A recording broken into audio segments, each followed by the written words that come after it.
Obrigado, pastor Jair.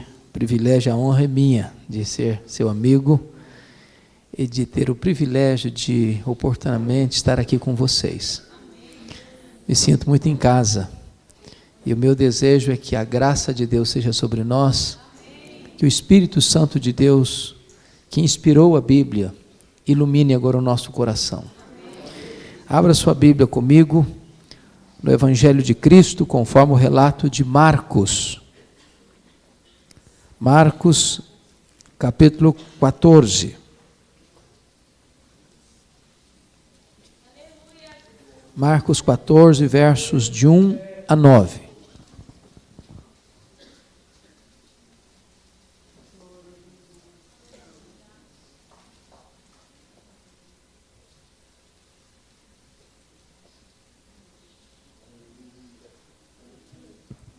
Marcos 14, de 1 a 9. Está escrito: dali a 2 dias era Páscoa e a festa dos pães asmos. E os principais sacerdotes e os escribas procuravam como prenderiam a Jesus à traição e o matariam. Pois diziam: não durante a festa, para que não haja tumulto entre o povo.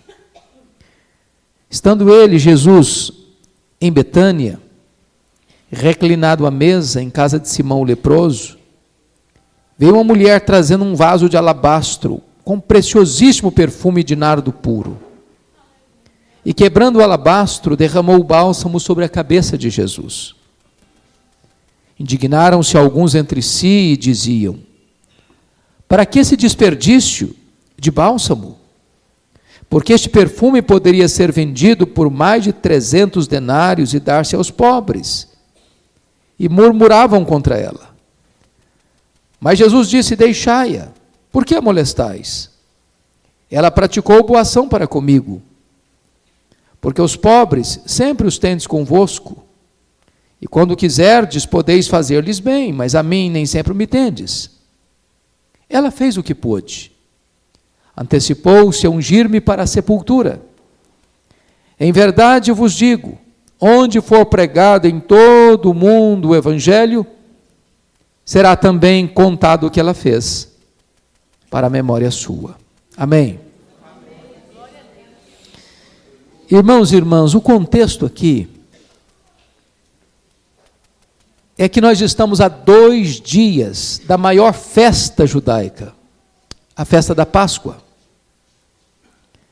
Essa festa era a alegria dos judeus e o terror dos romanos. Isto porque na festa da Páscoa a população de Jerusalém quintuplicava. E os romanos tinham muito medo de uma rebelião.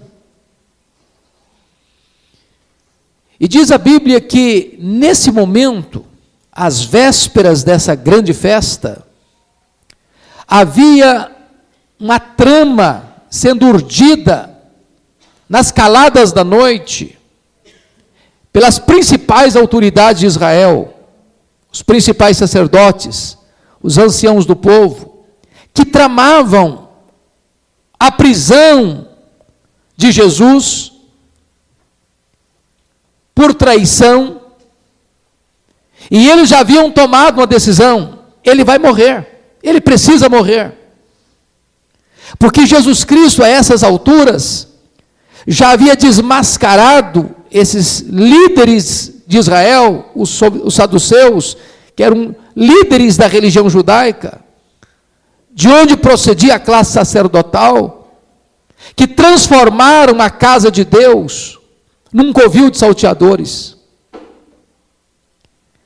Eles criaram um sistema para que os adoradores que vinham para essa festa, que tinham que fazer os seus sacrifícios, comprar cordeiros, rolas, animais que deveriam ser sacrificados, não podiam usar a moeda estrangeira que traziam das diversas partes do mundo para comprar estes animais para o sacrifício na praça do templo. Tinham que trocar a moeda, tinham que fazer a transação da moeda. E ao fazerem essa transação da moeda, eles cobravam escorchantes taxas de tal maneira que eles transformaram o templo num mercado para se enriquecerem. E Jesus entra nessa praça, vira a mesa dos cambistas, expulsa os animais, toca no bolso deles e denuncia a eles que eles haviam transformado a casa de Deus, que é casa de oração, num covil de salteadores. Notem isso. Até então, quem persegue Jesus são os fariseus. A partir de agora, quem trama a prisão e morte de Jesus são os saduceus. Esse é o contexto.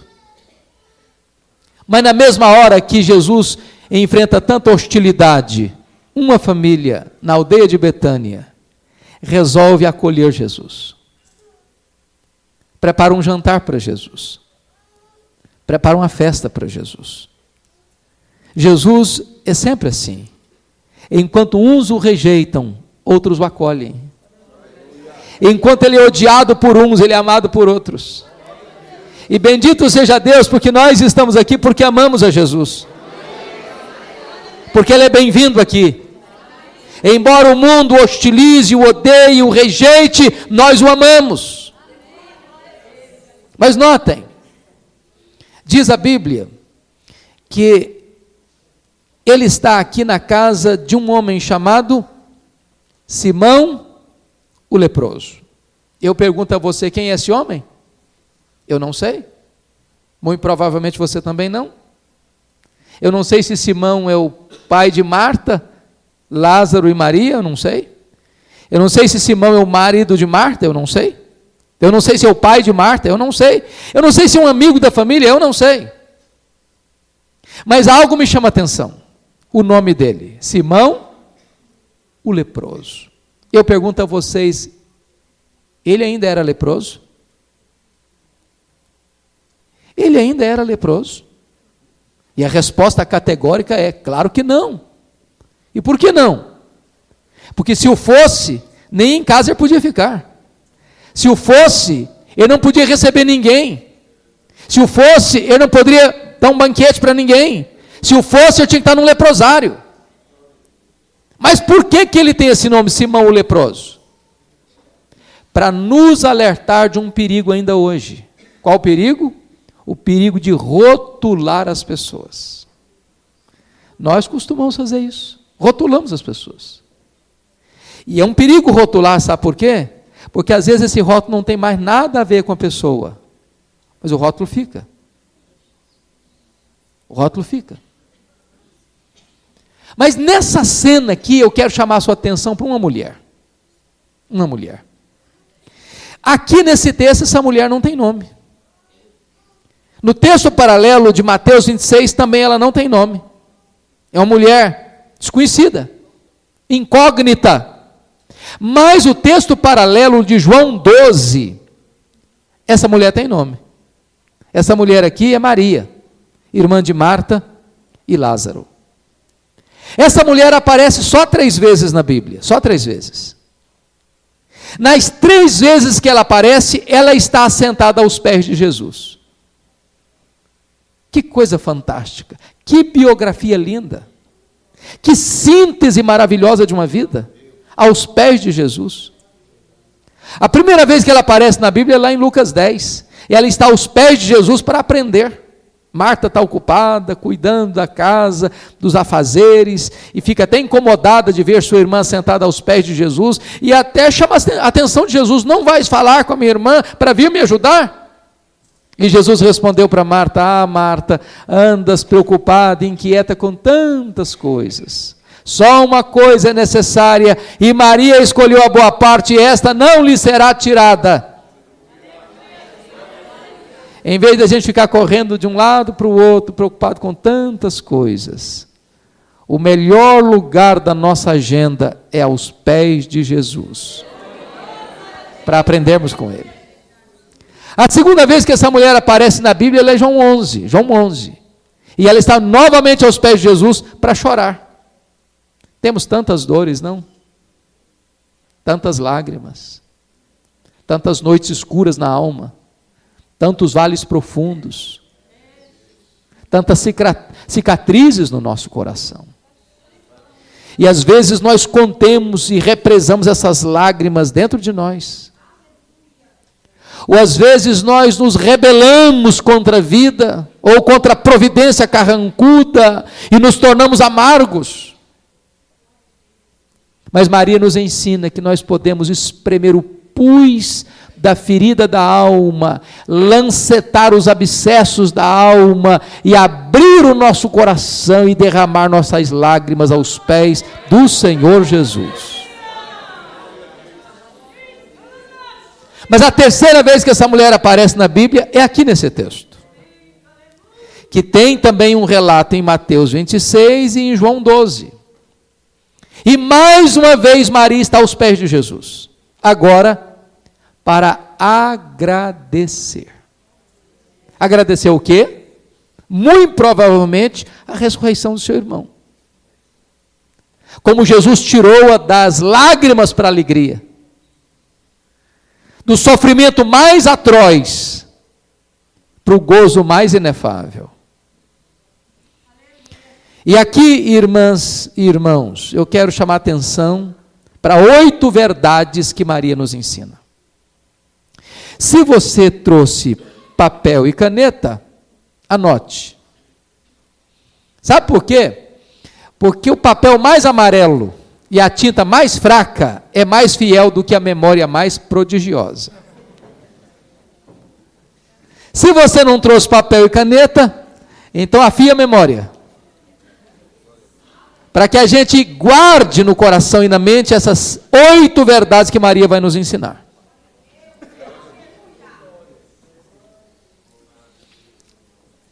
Aliás, nota de rodapé.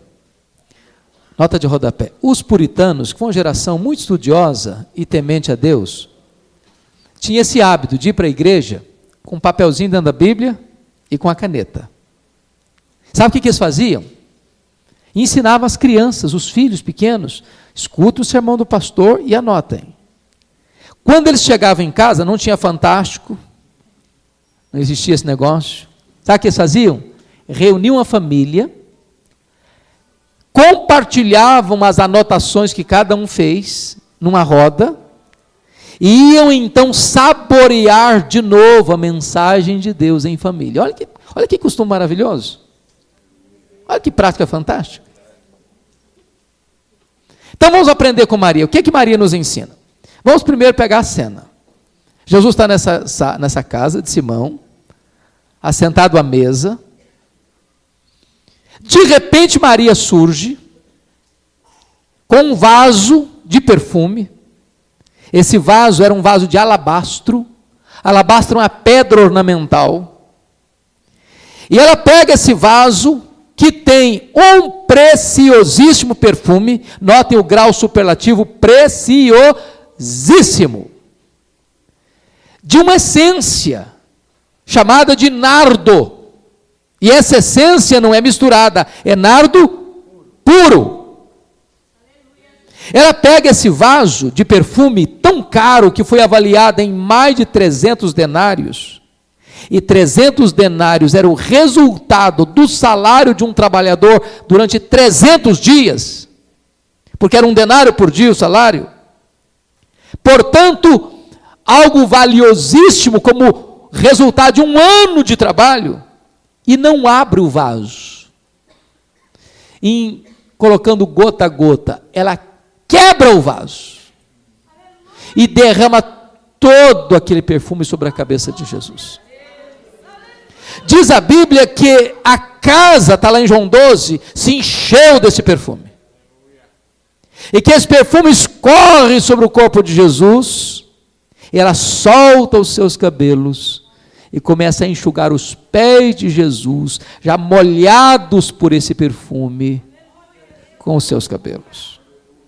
E aqui então vamos começar a aprender a primeira lição. Primeira lição, olha comigo o versículo 8. Ela fez o que pôde. Você pode repetir essa frase comigo? Ela fez o que pôde. Ela fez o que pôde. Tudo que estava no alcance dela fazer, ela fez. Não ficou aquém.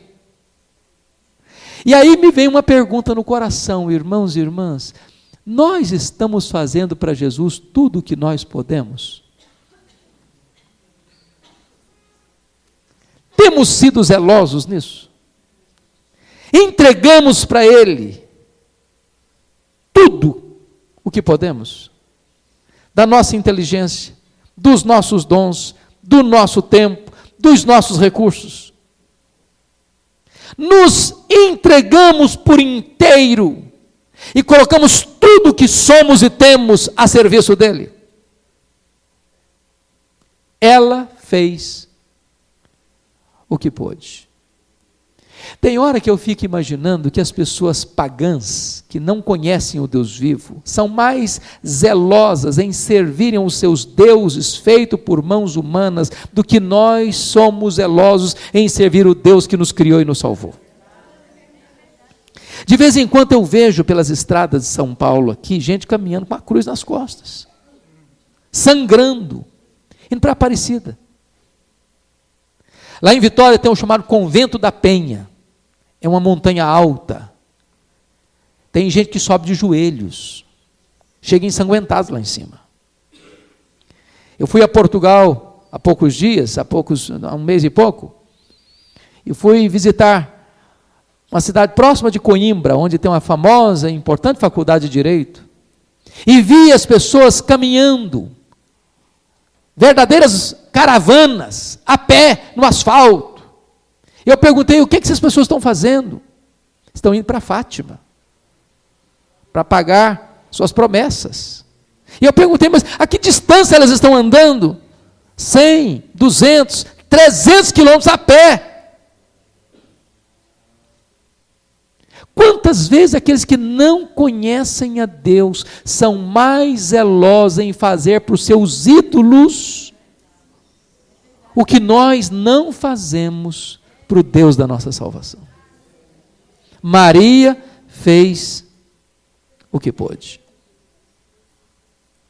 Os morávios na Alemanha, que foi a geração que teve um grande zelo de oração e obra missionária, para vocês terem uma ideia, em 1723, quando Ludwig van Zinzendorf começou uma reunião de oração na Alemanha, que durou 100 anos, sem interrupção, 100 anos, oração sem cessar.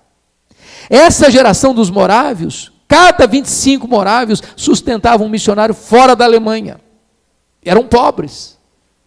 Alguns deles chegaram a ponto de se venderem como escravos, para comprar uma passagem só de ida, para um determinado destino muito remoto, para serem missionários lá. Porque eles entendiam o seguinte: nós queremos fazer para Deus tudo o que nós podemos. Ela fez o que pôde. Tem hora que às vezes está fazendo frio, a gente não vem porque está fazendo frio. Está quente, não vou porque está calor. Hoje eu não vou porque está chovendo. E a gente dá desculpa, e desculpa, e desculpa, e desculpa. Quanto mais conforto, mais desculpa. Quanto mais facilidade, mais desculpa. Quanto mais se tem, mais desculpa. Maria fez o que pôde. Segunda lição. Maria fez o seu melhor. Olha o verso 3 comigo. Trazendo um vaso de alabastro com preciosíssimo perfume de nardo puro, quebrando o alabastro, derramou o bálsamo sobre a cabeça de Jesus. Ô gente, de vez em quando a gente faz umas loucuras, não? Compra um perfume caro, é verdade? Quando você compra um perfume caro, como é que você usa?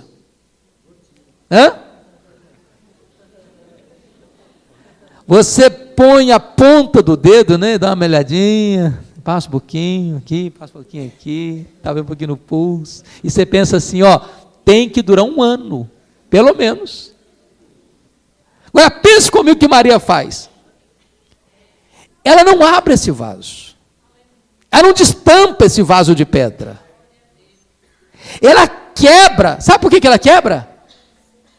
Porque na cabeça dela ela está dizendo o seguinte: eu não quero que sobre uma gota, Eu quero colocar o meu melhor a serviço de Jesus.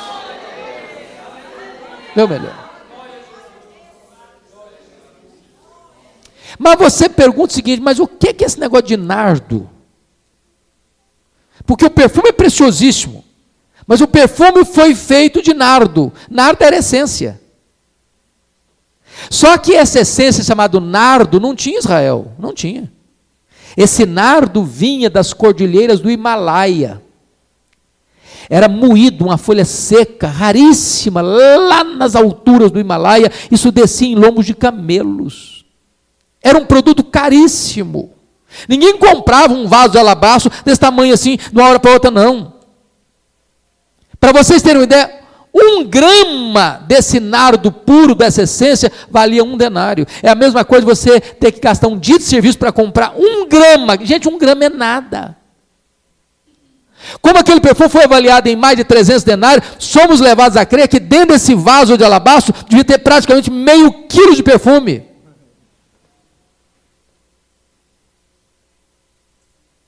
E ela pega esta essência puríssima, esse perfume valiosíssimo, que foi avaliado inclusive pelos discípulos, sobretudo por Judas Iscariotes, que era o tesoureiro do grupo, em mais de 300 denários. E ela entrega tudo para Jesus. Ela fez o seu melhor. Há poucos dias eu estava lendo a história de uma mulher indiana que caminhava por uma longa estrada com 2 filhos, um doente nos braços e outro saudável, segurando pela mão. Aí alguém aborda essa mulher e pergunta assim, mas onde a senhora está indo numa viagem tão longa com essas crianças? Ela respondeu, eu estou indo oferecer um dos meus filhos aos deuses no rio Ganges, em sacrifício. Aí a pessoa perguntou, mas qual dos filhos a senhora vai oferecer para os deuses? Porque na Índia tem mais de 1 milhão de deuses. Ela respondeu, o que o senhor acha? É claro que eu vou oferecer o saudável, o melhor. Eu fico pensando que as pessoas pagãs são capazes de oferecer até um filho em sacrifício aos deuses pagãos. E nós tantas vezes não oferecemos para Deus o nosso melhor. Às vezes nós somos como aquela geração lá de Malaquias, lembra de Malaquias? Tinha um animal cego lá no pasto, um aleijado, um doente. Vai morrer mesmo, vamos dar para Deus. Não presta mesmo? Não vai fazer falta mesmo? Irmãs e irmãos, Maria nos ensina que nós devemos fazer o nosso melhor. Então, vamos recordar as 2 lições? Primeiro, ela fez o que pôde. Segundo, ela fez seu melhor. Terceiro, Maria fez sacrificialmente. Você pode perguntar agora o seguinte, bom, está aí no versículo 3. O que leva uma moça pobre, de uma aldeia pobre, e investir tanto dinheiro num perfume? Não parece um exagero? Quem de nós aqui, por mais simples ou por mais abastado, imagina, gastar o salário de um ano num vídeo de perfume? Quem de nós faria uma loucura dessa? Por mais que a gente aprecie perfume. E você pergunta, mas por que Maria investiu tanta grana nesse perfume? Porque a cultura judaica levava a moça, pouco a pouco, e investindo nesse perfume, acondicionando esse perfume num vaso de pedra para o maior dia da sua vida, o dia do seu casamento, o dia das suas núpcias. Aquele dia mais importante da sua história, ela está dizendo, eu abro mão.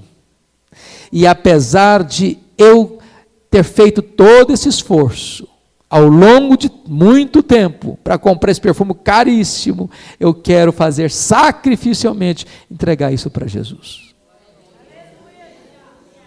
Sacrificialmente. Mas tem mais. O que ela fez quando derramou o perfume sobre a cabeça de Jesus, que escorre sobre o corpo de Jesus? Ela enxuga os seus pés com seus cabelos. O que significa isso? Irmãos e irmãs, naquela cultura, uma mulher não soltava os cabelos em público. Era um escândalo. Quando Maria faz isso, ela está quebrando protocolos. Quando Maria faz isso, ela está dizendo que quem ama Jesus não consegue ficar contido.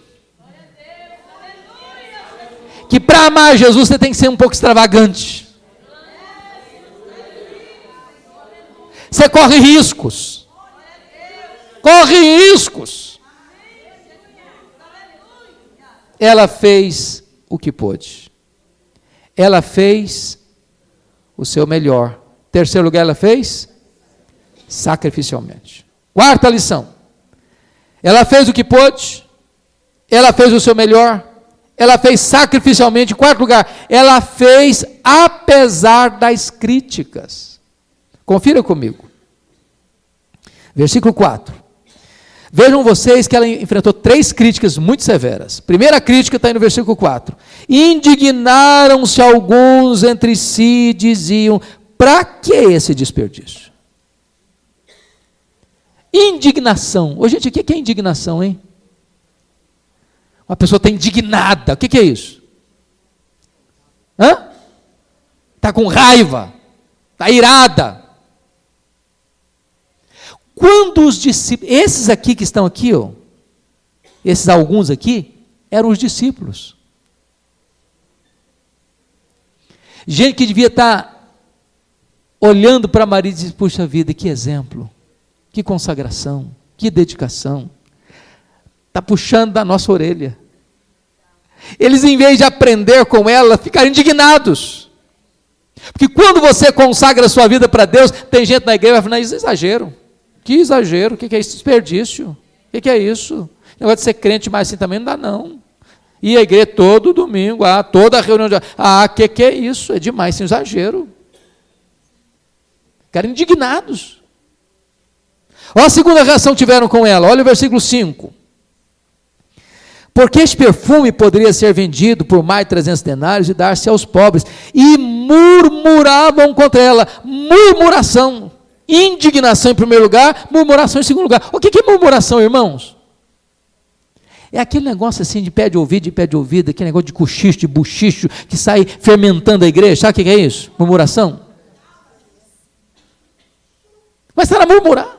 Que exagero, que tolice, que desperdício, que coisa louca. Não é possível. Essa mulher não tem cabeça para pensar que isso não é a melhor maneira de usar esse recurso? Terceira crítica que ela enfrentou. Olha o versículo 6. Mas Jesus disse: deixai-a, porque a molestais. Molestação. O irmão, molestar é uma palavra mais pesada do que indignar e murmurar. Molestar alguém é alguma coisa até constrangedora. Quase que imoral. E Jesus Cristo teve que intervir. Deixai-a. Estavam quase enforcando aquela mulher, pegando a força. Deixai-a. Deixa eu dizer uma coisa para você. Eu não conheço ninguém que tenha realizado um trabalho importante para Deus sem enfrentar críticas. Para agradar interesses desse, daquele, ou o meu próprio interesse. Maria fez só para agradar a Jesus. se ela está sendo criticada, se ela está sendo zombada, se tem gente que murmura contra ela, fica com raiva dela, molesta ela não interessa, ela não está preocupada, ela só tem um propósito, é que Jesus se agrade do que ela está fazendo.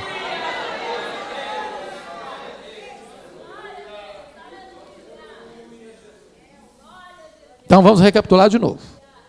Primeiro, ela fez o que pôde. Segundo, ela fez o seu melhor. Terceiro, ela fez sacrificialmente. Quarto, ela fez apesar das críticas. Quinto, ela fez só para agradar a Jesus. Sexto, ela fez a pessoa certa. Confira comigo, por favor, versículos 6 e 7. Mas Jesus disse: deixai-a, porque a molestais, ela praticou boa ação para comigo. Porque os pobres sempre os tendes convosco, quando quiserdes, podeis fazer-lhes bem, mas a mim nem sempre me tendes. Judas Iscariotes, quando viu a cena, ficou muito revoltado. Ele era o tesoureiro do grupo, sabia que entraria uma grande grana no gasofilácio, se aquele dinheiro fosse, aquele perfume fosse vendido, mais de 300 denários, ele pensou assim, vai dar para fazer muita Bolsa Família. Vamos dar muita cesta básica. Vamos ajudar muito pobre. E aí você vai perceber uma coisa. Jesus Cristo diz o seguinte: os pobres sempre os tendes convosco.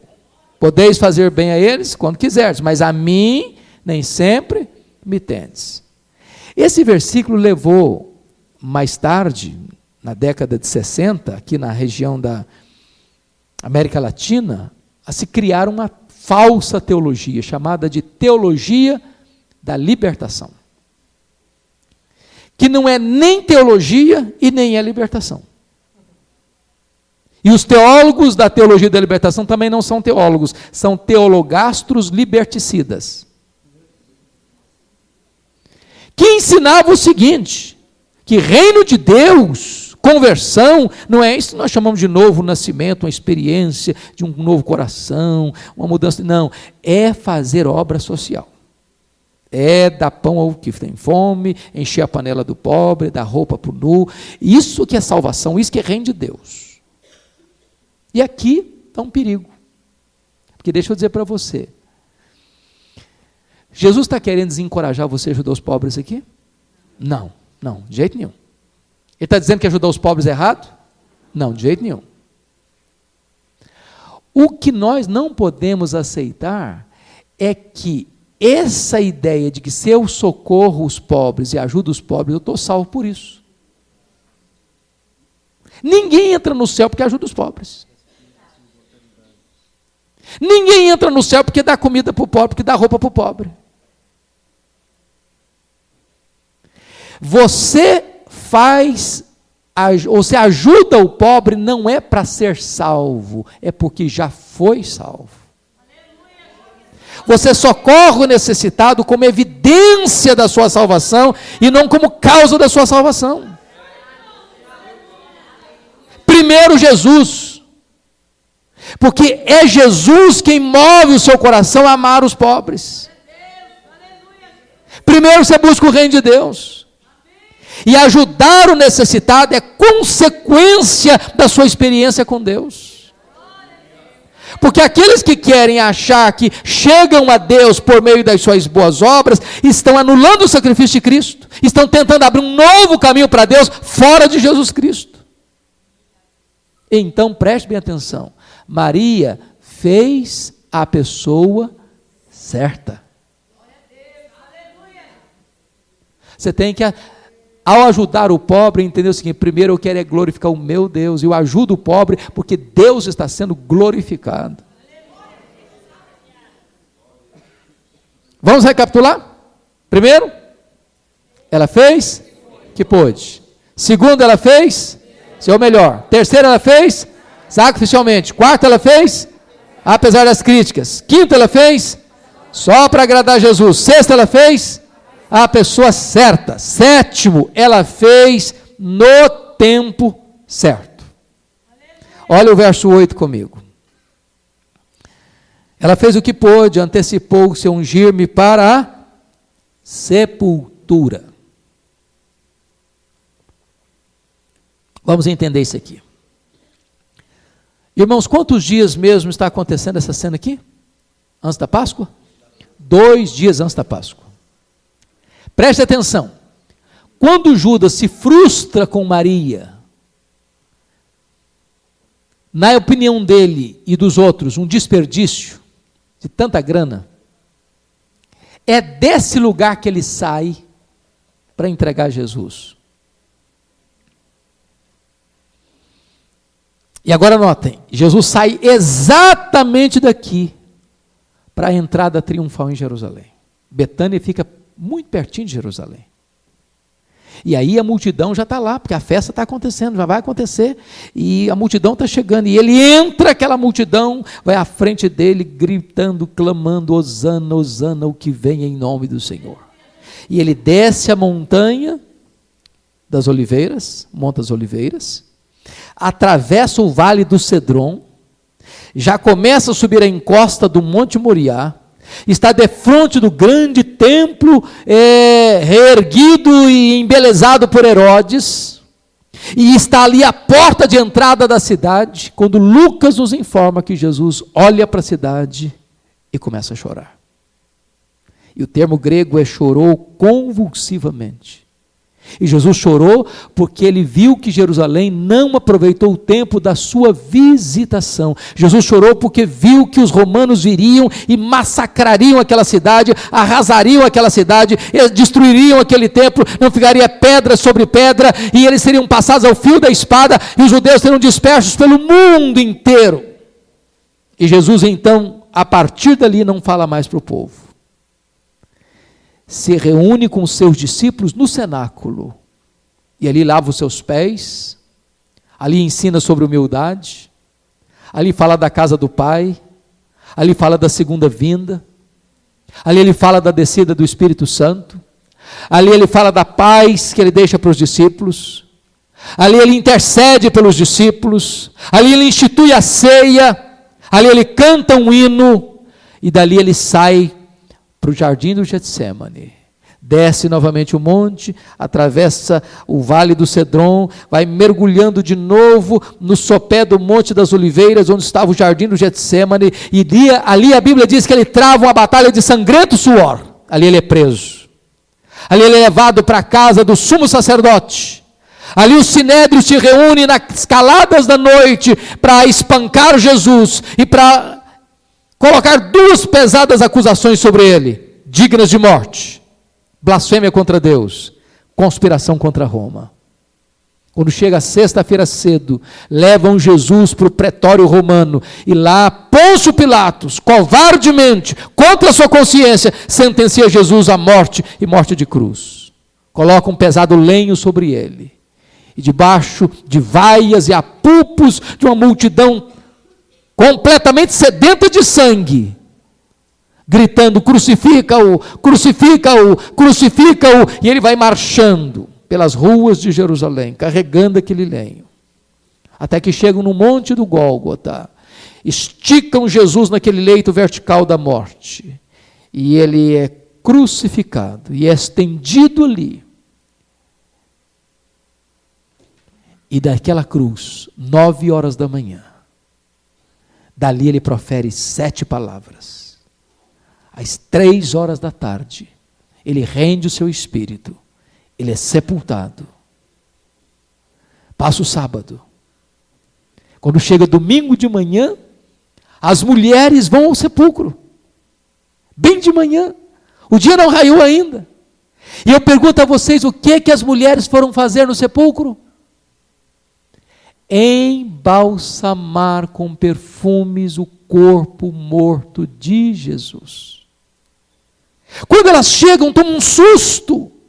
O túmulo está aberto, a pedra está rolada, e tem um anjo assentado em cima da pedra, que pergunta para elas: o que vocês vieram fazer aqui? Buscar entre os mortos aquele que está vivo? Ele não está mais aqui, ele ressuscitou. Sabe o que o anjo está dizendo para aquelas mulheres? O anjo está dizendo: vocês chegaram tarde, ele não precisa mais de unção. Ele não precisa mais de unção, ele não precisa mais de óleo, ele não precisa mais de perfume, ele está vivo. Maria fez na hora certa. Irmãs queridas, e sabe o que eu aprendo com isso? Tem muita coisa que se nós não fizermos na hora certa, não dá mais para fazer. Não dá mais para fazer. Deixa eu dizer uma coisa para você. Você ama as pessoas da sua família? Ama? Acho que sim, não? Ama. Mas tem gente que ama e não sabe falar, sabia? Não sabe falar. A cultura não permite. Foi criada assim. Ah, pastor, mas foi criada assim. Meu pai nunca me deu um abraço. Eu não sei abraçar. Meu pai nunca me deu um beijo, eu não sei beijar. Eu cresci numa família que até gosta de mim, mas eu nunca escutei esse negócio assim: meu filho, eu te amo. Deixa eu dizer uma coisa para você. O que você tem que fazer, faça hoje. Chega para o seu marido e diga: meu marido, eu te amo. Chega para a sua esposa e diz: querida, eu te amo. Pega os seus filhos, ainda que sejam grandes, no colo e diz para eles: eu te amo, filho, eu te amo, filha. Chega para o seu pastor e diga: pastor, eu te amo. Porque se nós não falarmos agora, pode ser tarde. Pastor Jair, tem uma coisa que na cultura brasileira me choca muito. São os nossos funerais. Ô, gente, eu nunca vi tanta rasgação de seda como se tem em funeral. Olha, elogio que sobra. Mas o coitado do defunto não escuta mais nada. Já viu placa de igreja? Você bota a placa bonita de bronze, ai que coisa linda. Em memória de quem? Do cara que já morreu, coitadinho. Não está nem sabendo que tem placa lá mais. Não adianta mais nada. Ele não foi homenageado coisa nenhuma. Eu fui num funeral em Vitória certa feita, contei 63 coroas de flores, 63. Precisava contratar um caminhão só para levar as flores. E eu fiquei pensando aqui comigo: coitado do defunto, não consegue cheirar um botão de rosa mais. Para que tanta flor para ele? Talvez para aliviar a consciência. E eu fiquei pensando se aquele coitado recebeu pelo menos um buquê de flor enquanto estava vivo. Se você tem que mandar flores para alguém, manda hoje, manda enquanto é possível mandar. Que mandar flor para o funeral não resolve mais não. Quer um exemplo? Rei Davi. Sabe quantos anos o rei Davi, ficou brigado com um filho dele, Absalão? Sabe quantos anos? 11 anos. Sabe o que é um pai não conversar com o filho 11 anos? O pai está com raiva do filho? O filho não poder conversar com o pai?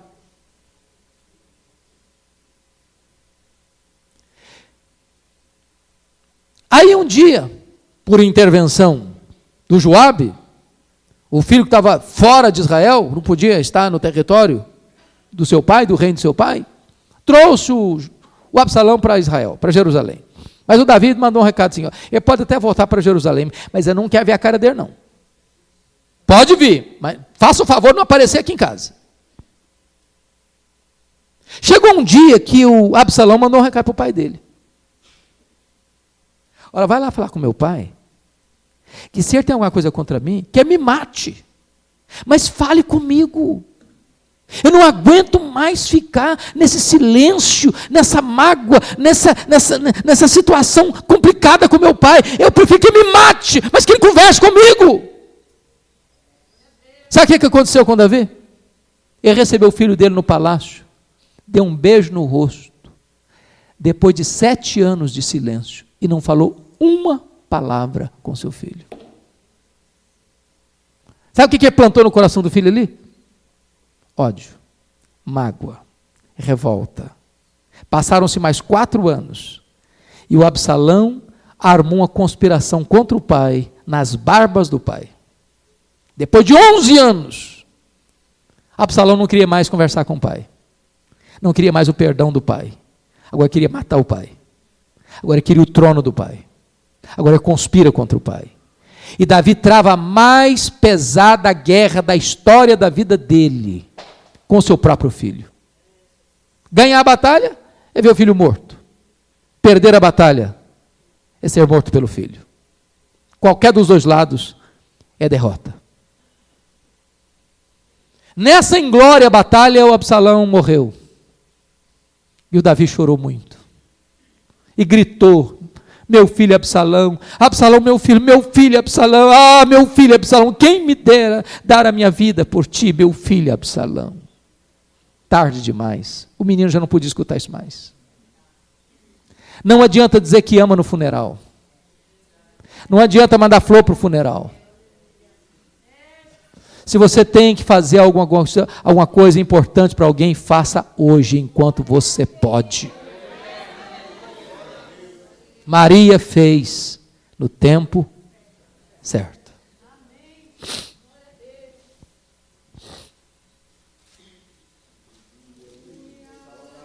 Vamos recordar? Vamos recordar? Primeiro, ela fez. Segundo, ela fez. Terceiro, ela fez. Quarto, ela fez. Quinto, ela fez. Sexto, ela fez. Sétimo, ela fez. Oitavo, ela fez com reflexos para a eternidade. Olha o verso 9 comigo. Em verdade vos digo, onde for pregado em todo o mundo o evangelho, será também contado o que ela fez para a memória sua. Hoje, 10 de junho de 2016, no bairro da Moca, cidade de São Paulo, Brasil, aquela profecia, dada lá na aldeia de Betânia, se cumpre mais uma vez, aqui na Igreja Assembleia de Deus. O que Maria fez no recôndito de uma casa está sendo proclamado dos eirados da história, como trombeta nos ouvidos do mundo. Sabem por quê? Porque o que ela fez com reflexos para a eternidade. Sabe o que eu às vezes fico pensando? Meu Deus, se Jesus não voltar antes, depois que eu partir, 100 anos depois, que marcas ainda ficará da minha vida? Já pensaram nisso? A Bíblia fala de um homem chamado Jeorão. Lembra dele? Jeorão, filho do rei Josafá. Diz a Bíblia que ele começou a reinar com 32 anos, que ele reinou 8 anos, que ele fez um monte de coisa errada na vida. Primeiro, ele se fortaleceu e matou todos os irmãos dele. Segundo, ele casou com a mulher errada, filha de Jezabel. Terceiro, ele fez errar o seu povo. Sabe o que Deus fez? Vou afligir você. Vou afligir seus filhos. Vou afligir seu povo. Vou botar uma doença em você. Você vai morrer com muita agonia. E diz a Bíblia que no dia que ele morreu, não houve choro. E a Bíblia diz, e é o único homem da Bíblia que a Bíblia fala disso, foi-se de si sem deixar saudades. Já pensou no negócio desse? Um homem morrer e não deixou saudades? Vocês lembram lá do marido da... 1 Samuel 25. Nabal. Duro de trato, filho de Belial. No dia que o Nabal morreu, sabe qual foi a reação do povo? Bendito seja Deus. Já pensou um negócio desse? Fulano de tal morreu, glória a Deus que ele morreu.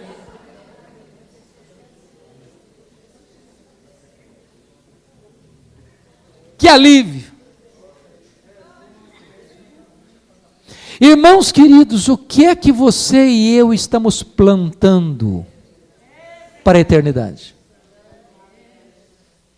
O que é que nós estamos fazendo que vai ter resultados permanentes para a eternidade? Onde estamos investindo? Eu pergunto a vocês, que frase resumiria a nossa vida, que seria colocada lá na lápide do nosso túmulo, se Jesus não voltar antes? Que frase resumiria a nossa vida?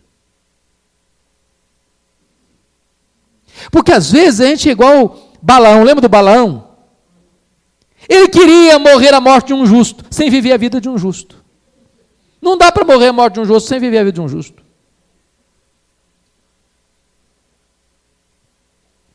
O que você faz hoje vai ter reflexos amanhã. E eu quero concluir contando para vocês um exemplo que marcou muito a minha vida, de um missionário inglês, chamado David Livingstone. David Livingstone. Ele foi missionário na África, dedicou sua vida na África, pregando o evangelho, ajudando os africanos em muitas outras áreas. Aí ele adoeceu na África e morreu na África. Quando ele morreu, os ingleses foram para lá. Sabe para quê? Para buscar o corpo dele e sepultá-lo na Inglaterra. Aí os africanos disseram para os ingleses assim: vocês podem até levar o corpo dele, mas o coração dele vocês não levam não. Ele amou a África. Ele se dedicou à África. E nós vamos sepultar o coração dele na África. Abrir o peito dele, arrancar o coração dele e sepultar o coração dele na África. Se você for a Malawi, na África, lá tem uma catedral de chão batido. E na parede dessa catedral tem uma placa de bronze. E está escrito lá: para a glória de Deus e em memória de David Livingstone. O corpo dele foi levado para Londres, na Inglaterra, e sepultado na abadia de Westminster, onde estão os túmulos dos reis e dos nobres. Sabe qual é o túmulo mais visitado na abadia de Westminster? Não é o túmulo dos reis nem dos nobres, o túmulo de David Livingstone. Lá tem uma placa de bronze com os seguintes dizeres: para a glória de Deus e em memória de David Brainerd. Eu fico pensando, pastor Jair, se Jesus não voltar antes, e alguém um dia chegar no nosso túmulo,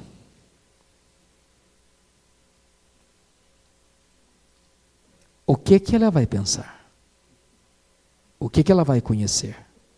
O que ela vai dizer? Este viveu para a glória de Deus. E o que ele fez vai ficar registrado para a memória sua. Maria nos ensina essas 8 verdades. Ela fez o que pôde. Ela fez seu melhor. Ela fez sacrificialmente. Ela fez apesar das críticas. Ela fez só para agradar a Jesus. Ela fez a pessoa certa. Ela fez no tempo certo. Ela fez com reflexos para a eternidade. Que Deus nos ajude a imitar aquela mulher que viveu aos pés de Jesus.